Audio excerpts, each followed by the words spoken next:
Selamat siang, kami dari kelompok 3 ingin memberikan simulasi mengenai pengambilan sampel untuk suspek pertusis. Pertama-tama, ini ada APD yang harus dipakai, antara lain ada handscoon, Google, penutup kepala, masker, kemudian ada apron. Jadi apabila saat kita melakukan swab pasien itu batuk atau bersin, maka terlindung karena kita memakai apron. Nah, untuk peralatannya sendiri selain APD hampir sama ya seperti sampel pengambilan sampel COVID. Pertama ada VTM, kemudian ada cotton swab untuk nasofaring. Selanjutnya kami akan mensimulasikan cara pengambilan sampel. Pertama-tama untuk pasien kita berikan tisu terlebih dahulu untuk membuang ingus dan untuk menahan bersin apabila ingin bersin. Tidak lupa kita juga menyiapkan untuk trash bag untuk limbah medis ya. Nah, untuk pasiennya posisinya itu adalah duduk, kemudian kepala agak mendongak, kemudian masker diturunkan boleh sampai hidung saja, jadi tetap menutupi mulut.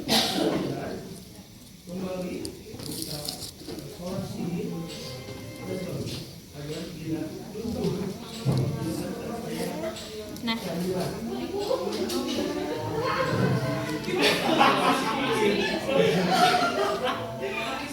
kemudian di saat pengambilan diputar 3-5 kali untuk mengusap dinding-dinding hidung atau nasofaring.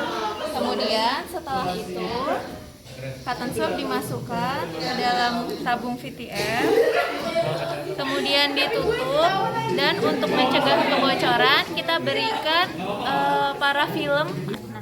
Untuk mencegah kebocoran, kita lapisi lagi untuk VTM-nya dengan parafilm agar tidak merembes.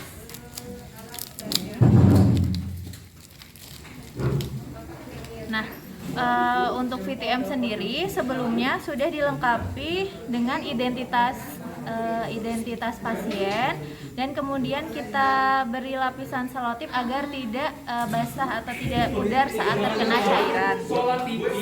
Nah, setelah kita beri parafilm, langkah selanjutnya adalah menggulungnya ke dalam tisu agar saat ada rembes tidak bercecer kemana-mana cairannya. Kemudian setelah diberikan tisu, kemudian kita masukkan ke dalam plastik klip untuk mencegah kebocoran. Setelah sampel dimasukkan ke dalam plastik klip, maka dilengkapi dengan identitas juga untuk meminimalisir kesalahan dalam data sampel.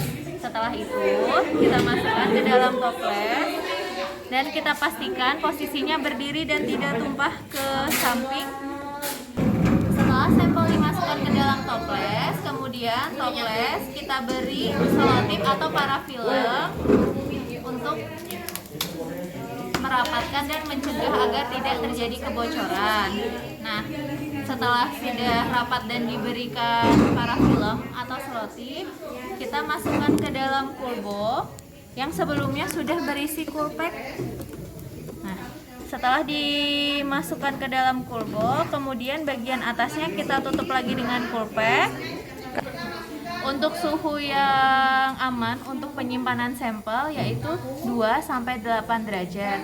Jadi akan lebih baik apabila ada monitor suhu dalam kulbo. Selanjutnya yaitu untuk kelengkapan form yang harus disertakan adalah form pertusis part 1 untuk form PE dan form part 4 untuk pengiriman sampel. Sebelumnya form dimasukkan ke dalam plastik dan kemudian dilakban agar tidak terkena rembesan.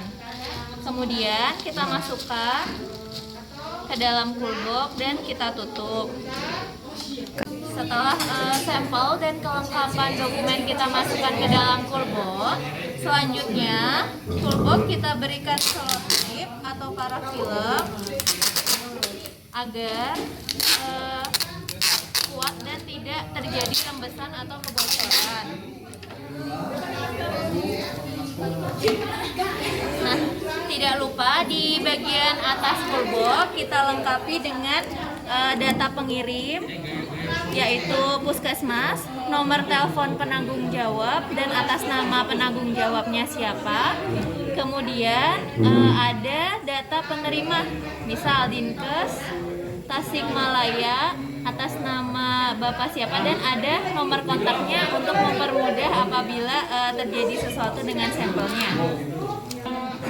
Nah, sekarang sampel sudah siap untuk dikirim.